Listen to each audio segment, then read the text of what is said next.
Okay, good morning class. Good morning, ma'am.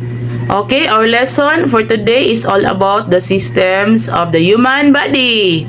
Okay, first is the muscular system. Mag-take note ha? Okay, ma'am. kinsay maka-answer? Unsay naa sa muscular system? O Dudoy. Lisuda po kaya na, ma'am, oy. Dili man na pang grade 3, ma'am. Pang high school naman na imo nga, ma'am. Sa pang high school, mo man yun na sa atong module. Alangag maglahi ta. Unsay naa sa muscular system from the word itself, muscular unsa man na? Gama ramon siguro na nimo, ma'am. Ay dili. Paminaw gani kay discussion ta. Ang muscular paminaw, i-take note diha sa imong notebook, i-take note. Wala. Ang muscular system is composed of muscles. Okay. Mao gani no nga muscular no, muscles. Wala. Next is the skeletal system. Unsa may inyong nasabtan sa skeletal system? Tanawa inyong libro. Unsa man ka din na doy? Unsa nasabtan sa skeletal system?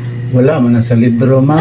Unsay wala sa libro gibang tagaan di mong libro no, wa pug kay basa-basa. Unsay naa sa skeletal system? Lisuda po kaya ng tanan, ma'am, oy. Unsay lisod? Wala lisod pag mag-study. Pang high school na, ma'am. Ako grade 3 po ko, ma'am. O sige, spelling daw diha doy ang skeletal system. Spelling isulat din nga ang skeletal system. Tan-awon daw nako kung nakasabot ba ka. Hindi, unsa na imong isulat? Hindi, bi?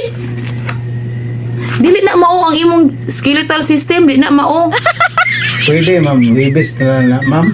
Nganong magbuot man ka nga sa Webis mag-quiz na taana mo gani no nga nagdiskusyon sa takaron no kay para masabta ninyo pagkahuman mag-quiz ta. Wala man sa kong una-una, ma'am. Kay itlog nga akong sudan, ma'am. Namaw lagi kag itlog.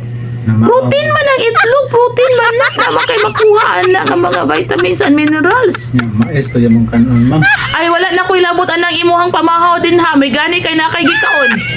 Dili na siya rason nga di ka katubag. Isog ko kayo na, ma'am. Bawa pang high school mo na, ma'am. Na, pang high school nga basic gani, mo gani no nga spiral gani no kay gikan sa sayon padulong sa palisod hangtod nga mag high school mo na namoy prior knowledge unsa ng atong topic. Sa Wibis na naman ba, hanyo lang sa mga, ma'am. Dili pwede. Ibili ni si Dudoy ha kay walay nasabtan. Wala juga pasabot, ma'am, sa tanan. Ibilin ka ha kay wa ka nasabtan dire.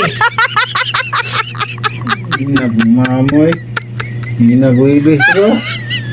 Ngayon ba yung ibilin? Bunglayo ang balay. Mamoy ng Wibis lang.